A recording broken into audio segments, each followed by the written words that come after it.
Working on your own motorcycle, it creates a bond with your bike. It's something that you're putting that energy into. You're bloodying your knuckles. Working with my hands and fabricating and building motorcycles, it's literally therapy for me.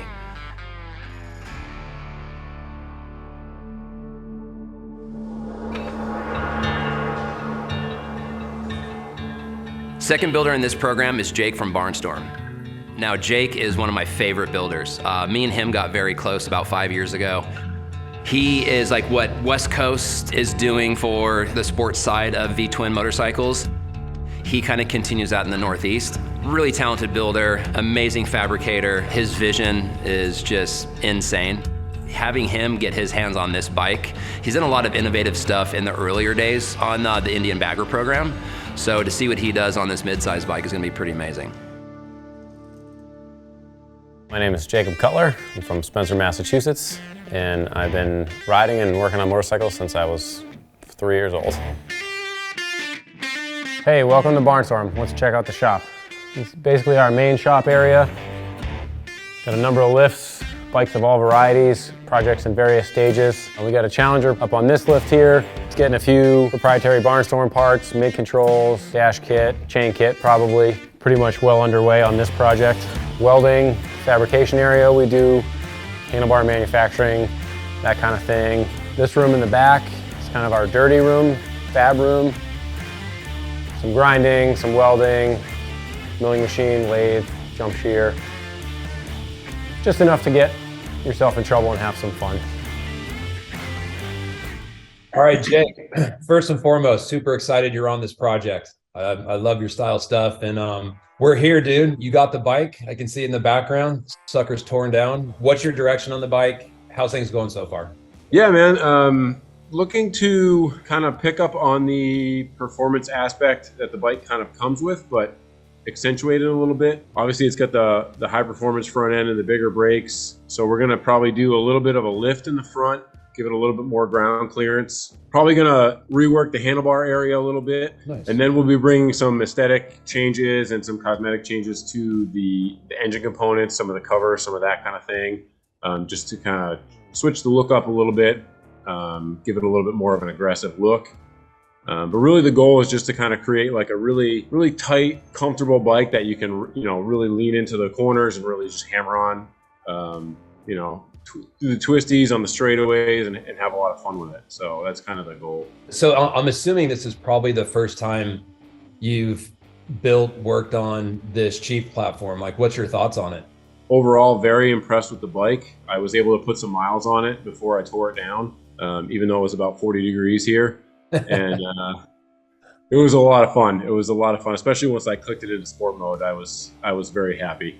All right, so the clock is ticking. How you feeling? Overall, optimistic. I tend to be optimistic in these kinds of things, though. I think they seem to always come down to the wire for whatever reason, but I think it's going to be a pretty badass bike when it's done, and I'm excited about it. So. All right. Well, look, I don't want to take any more of your time. I appreciate you breaking away from your build process, giving us a little update. Looking forward to coming and seeing you in person, seeing that bike in person, kick butt, and I'll check back in with you soon. It's hard to put like a specific answer on why I like customizing motorcycles, because all my life I've liked understanding how mechanical things worked. From that, I kind of grew into like wanting to be able to make my own mechanical systems. And because I had this passion for motorcycles, like that was a good avenue to kind of blend those two desires, where I can get my mechanical fix, have some artistic license and creative ability, and still end up with like a functional thing at the end of the day. I think one of the reasons I really like customizing motorcycles is because I really love riding them, and the amount of variables that exist for two wheels and a motor is really astounding.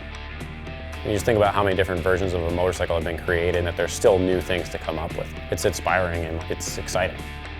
The original shop where the name Barnstorm came from was in Worcester. It was an old barn, like literally an old carriage house that at one point housed carriages and horses. This was like a fitting like next chapter. It still like kind of fit the vibe. I've kind of gotten into the vein of performance builds the last couple of years. Some ergonomic goals and also some performance goals with some of the stuff I've been doing with gas tanks, handlebars, exhaust, that kind of thing. So I guess there is kind of a little bit of a Barnstorm style in that category or genre of motorcycle style, but I've done a little bit of everything with all kinds of different bikes. So like if I'm building a rigid 4-speed chopper type thing, it's not gonna have the same aesthetic as if I'm doing work on a Challenger. This bike is cool because it's kind of a blend of the Challenger, which I'm very familiar with, and it's a bike I really, really like, and the Chief platform, which I was excited about when it came out, but hadn't really gotten into. So it was kind of a perfect storm for me for like a starting point. I'm pumped to just kind of put my own twist on this where, you know, I'm hoping to really get the bike to where as a rider you feel super locked in and like the bike is just like an extension of yourself. I'm gonna be adding indents to the gas tank so that the rider can kind of lock their legs in a little tighter. And we're working on handlebar risers that are gonna be a little bit taller than the stock with a little bit of pullback just to kind of bring the hands into a little bit more of a relaxed position. Building a custom 2-in-1 exhaust and putting a larger high flow air intake on there just to kind of open the motor up and let it breathe a little bit better. Converting it to a chain drive, and I may play around with the final drive ratio. I want to give it a little bit more off the line pep or whatever. The other big thing I'm going to be doing is reworking the rear fender and subframe of the motorcycle. I want to kind of narrow up the look of the bike in the back. And I really liked the look of the struts when I took the rear fender off. I liked the detail in the casting of the struts. So I want to make that part of the design element, and that's actually going to tie through to the handlebar risers and a couple other things. So I think that will help change the look of the bike and kind of build on an element that's hidden from the factory that I think is a nice looking element of the bike. It's got plenty of motor. It's got good suspension, so it's really just a matter of accentuating the bike so it just looks a little bit more aggressive and, you know, badass. But otherwise, it's just making sure I do the bike justice at the end of the day, like make sure it's a nice, cohesive idea and like the bike has one language when it's done, like visually. I'm excited. I really think it's gonna be a top-notch motorcycle, so I'm hopeful that he feels the same way and really enjoys it and puts a lot of miles on it, and it's, you know, brings meaning to his life, and that's the end goal, right? If he gets on the thing and twists the throttle and gets a huge smile on his face, like, that's all I need.